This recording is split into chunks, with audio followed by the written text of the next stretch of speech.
ఓం మహాగణాధిపతయే నమః. ఓం గురుభ్యో నమః. ఓం శ్రీమాత్రే నమః. పరమేశ్వర స్వరూపమైనటువంటి జ్యోతిష, వాస్తు మరియు ఇతర అనేకమైనటువంటి శాస్త్రములను మనకు అందించినటువంటి మహర్షులకి నమస్కారం.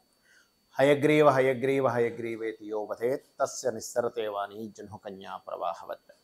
అరుణాం కరుణాతరంగితాక్షీం ధృతపాశాంకుశపుష్పబాణచాపాం అనిమాదిభిరావృతాం మయూకైః అహమిత్యేవ విభావయే భవానీం. శ్రీమాత్రే నమః. ప్రేక్షకులకి ఆ లలితాంబిక అమ్మవారి యొక్క అనుగ్రహం పరిపూర్ణంగా కలగాలని మనస్ఫూర్తిగా కోరుకుంటూ మనం ఈరోజు 1వ తేదీ నుంచి 7వ తేదీ వరకు, సెప్టెంబర్ 1 నుంచి 7వ తేదీ వరకు ఉన్నటువంటి గ్రహస్థితి ఏ విధంగా ఉంది, ముఖ్యంగా చూసుకున్నట్లయితే ఇక్కడ రవి తన ఓన్ హౌస్లో ఉన్నాడు, సింహరాశిలో.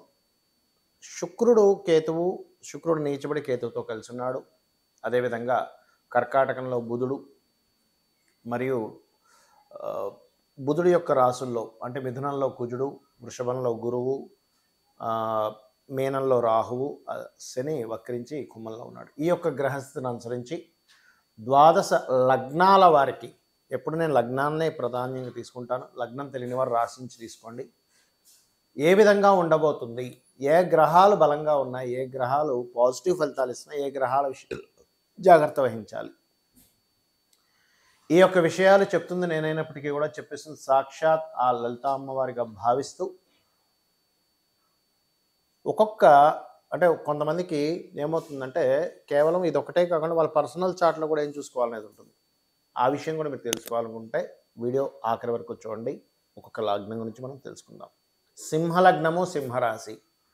మీ యొక్క రాశికి అధిపతి అయినటువంటి రవి ఓన్ హౌస్లో ఉన్నాడు. అక్కడ ఎప్పుడైతే ఓన్ హౌస్లో మీ యొక్క రాశ్యాధిపతి అక్కడ ఉన్నాడో అది కలిగించేటువంటి ఫలితం పర్టికులర్గా ఏమిటి అంటే, ఆ అధిపతి ఓన్ హౌస్లో ఉన్నందుకు మీకు పేరు ప్రఖ్యాతల్ని కాస్త వేడి చేయడం కానివ్వండి, ఇట్లాంటివి కూడా ఇస్తూ ఉంటాడు. కాకపోతే నేమ్ అండ్ ఫేమ్ని సింహలగ్నం వారికి రావాల్సిన ప్రమోషన్ కొంతవరకు రావడము, గతంలో మీకు ఏదైతే బ్యాడ్ నేమ్ వచ్చిందో అది కాస్త తొలగిపోయేది, ఒక్కోసారి నిందలు పడుతూ ఉంటాం, అవి తొలగిపోయేటువంటి యోగం కలుగుతుంది. కాకపోతే మనకి 2వ తేదీ మీ రాశిలోని అమావాస్య యోగం పడుతుంది కాబట్టి ఆ రోజు కాస్త అమ్మవారి యొక్క సాధన ఎక్కువగా చేయండి. అమ్మవారికి సంబంధించిన పూజ చేసుకోండి, కుంకుమార్చన చేసుకోండి, బాగుంటుంది. అయితే 1వ తేదీ పర్టికులర్గా మీరు విదేశాలకు వెళ్ళి చదవడానికి చేసే ప్రయత్నం ఫలిస్తుంది. ఇన్వెస్ట్మెంట్స్కి కూడా ఒక రకమైనటువంటి మంచిది అని చెప్పుకోవచ్చు 1వ తేదీ. 2వ తేదీ 3వ తేదీ మాత్రం కాస్త మీరు అమావాస్య గడియల్లో ఉంటుంది కాబట్టి ఆ 2 రోజులు కాస్త కొంచెం నిర్ణయాలు తీసుకునేటప్పుడు ఇట్లాంటి విషయాల్లో కొంత జాగ్రత్తగా ఉండండి. అండ్ అదేవిధంగా ఈ 3, 4, 5, 6 తేదీలు కనుక చూసుకున్నట్లయితే ఫైనాన్షియల్ మ్యాటర్స్లో కొంత జాగ్రత్తగా ఉండాలి.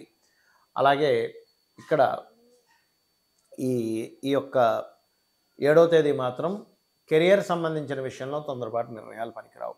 అయితే ఇక్కడ 2వ స్థానంలో ఎప్పుడైతే శుక్రకేతువులు ఉన్నారో, ఇది పర్టికులర్గా మీరు ఎక్కడైతే ఉద్యోగం చేస్తారో ఉద్యోగంలో మీరు చేసే ప్రదేశంలో ఎవరికైనా మీరు ధనాన్ని ఇవ్వడం ద్వారా ఇది నష్టాన్ని ఇస్తుందని చెప్తుంది. ఇక్కడ చాలా స్పష్టంగా ఫైనాన్షియల్ మ్యాటర్స్లో ఎవరైనా సిబ్లింగ్స్ తెలిసిన వాళ్ళు, సిబ్లింగ్ యొక్క ఫ్రెండ్స్, ఇట్లాంటి విషయాల్లో మనీ సంబంధించిన మ్యాటర్స్ వల్ల మీకు డబ్బులు ఇరుక్కుంటాయి కాబట్టి ఈ యొక్క విషయాల్లో చాలా జాగ్రత్తగా ఉండండి. ప్రాపర్టీస్ మూలంగా కొంతవరకు లాభం కలుగుతుంది, ఎందుకంటే మీకు చతుర్థ భాగ్యాధిపతి అయినటువంటి కుజుడు లాభంలో ఉన్నాడు. ఇది ఒక రకంగా మంచిదే.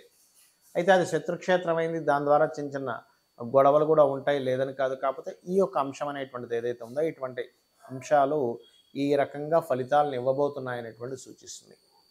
అలాగే ఈ సప్తమంలో ఉన్నటువంటి శని వక్రించినందుకు పార్ట్నర్స్ ఎవరైతే ఉంటారో వాళ్ళు మార్పు చెందుతారు. అంటే అది జీవిత భాగస్వామని కాదు, బిజినెస్ పార్ట్నర్స్, మాకొద్దు మేము ఇంకో దానిలోకి వెళ్తాం, మా డబ్బులు మాకు ఇచ్చేయండి అని, లేకపోతే మీరే ఆ పార్ట్నర్స్ వద్ద వెనక్కి రావడం, ఇట్లాంటివి చూపిస్తుంది. సంతానం కోసం చేసే ప్రయత్నం మాత్రం ఫలకృతమయ్యేటువంటి యోగం నడుస్తుంది. ఉద్యోగ సంబంధించినటువంటి విషయాల్లో ఉద్యోగంలో ఒక మంచి స్టేజ్కి వెళ్ళడము, ఉద్యోగపరంగా చాలా చక్కటి ఫలితాలు రావడానికి దగ్గరలో ఉన్నటువంటి కాస్త అది ఇబ్బంది కలగడం జరుగుతూ ఉంటాయి. కాబట్టి మీరు ఏం చేయండి అంటే, ముఖ్యంగా నవగ్రహాల్లో రాహుకేతు గ్రహాల దగ్గర దీపారాధన చేయండి. రావి చెట్టు చుట్టూ ప్రదక్షిణ చేయండి. దీనివల్ల ఏమవుతుందంటే తొందరపడి ఉద్యోగం మానేయడము, తొందరపడి ఉద్యోగ సంబంధించిన విషయాల్లో తొందరపాటు నిర్ణయాలు తీసుకోవడము, లేనట్లయితే కొంతమంది ఏం చేస్తారు, ఎక్కడో ఎవరో ఏదో ఉద్యోగం ఇప్పిస్తాను దానికి డబ్బులు కడుతూ ఉంటాం. ఇటువంటి పొరపాట్లు అసలు చేయకండి. జై గురుదత్త, శ్రీ గురుదత్త అనే నామస్మరణ చేయండి, అన్ని విధాల బాగుంటుంది. చాలామందికి ఏంటంటే ఒక చిన్న అపోహ ఉంది. ఏమిటంటే మరి ఈ గోచారంలో ఈ గ్రహాలు ఎలా ఉన్నాయి కదా, మరి నాకు ప్రమాదం వస్తుందా, ఏమవుతుంది అని. గోచార గ్రహాలు అసలు మన మీద ఎంత పర్సంటేజ్ పనిచేస్తాయి, మన జన్మజాతకంలో ఉన్నటువంటి గ్రహం ఎంతవరకు పనిచేస్తుంది అంటే, గోచారం అనేటువంటిది కాలం అన్నమాట.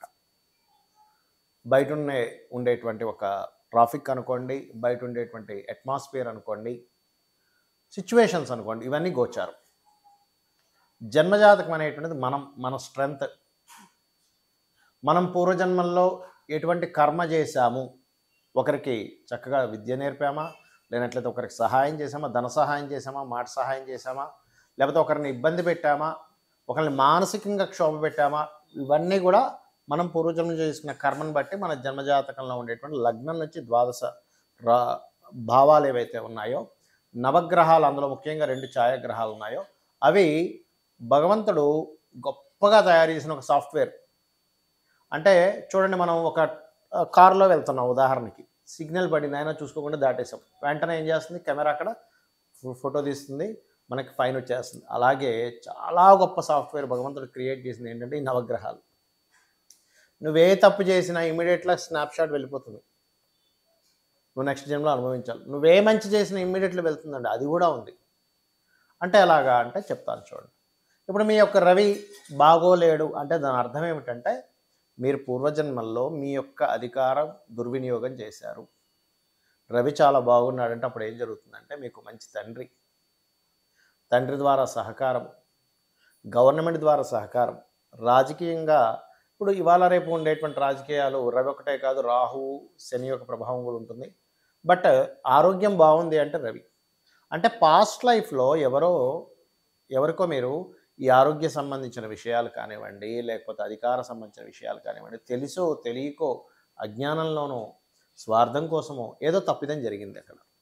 సో దాన్ని మీరు సెట్ చేసుకునే దానిలో ఉండాలి. అంటే మనం ఇప్పుడు ఈ లైఫ్లో నేనేం చేయగలను అనే దాన్ని అర్థం చేసుకోవాలి. అలాగే మానసికంగా ఎక్కువ కృంగిపోతున్నాము, మూన్ యొక్క స్థితి బాగాలేదు, లేదా 4వ స్థానాధిపతి స్థితికి సంబంధించింది ఎక్కడో ఏదో మిస్టేక్ చేశాను పాస్ట్ లైఫ్లో అని మీరు రియలైజ్ అవ్వగలగాలి. అదేవిధంగా మార్స్ అంటే కుజుడు, అన్నదమ్ములతోని, భూములతోని, దేనికి సంబంధించినటువంటిది ఏదైతే ఉందో ఆ యొక్క కుజ సంబంధించినటువంటిది ఏదైతే ఉందో అది పర్టికులర్గా మీరు ఎక్కడో డిఫెక్ట్ చేశారు. అంటే ఎవరిదో భూమి లాక్కోవడము, కబ్జా చేయడము, లేదా అన్నదమ్ములకి సమానంగా రావాల్సినటువంటి దాన్ని మీరేదో స్వార్థం కోసం లాగేసుకోవడము, ఇట్లాంటివి ఏవో జరిగినప్పుడు అన్నదమ్ముల మూలంగా గొడవలు రావడము, భూమి మూలంగా వివాదాలు రావడము, ఇట్లాంటివి జరుగుతూ ఉంటాయి.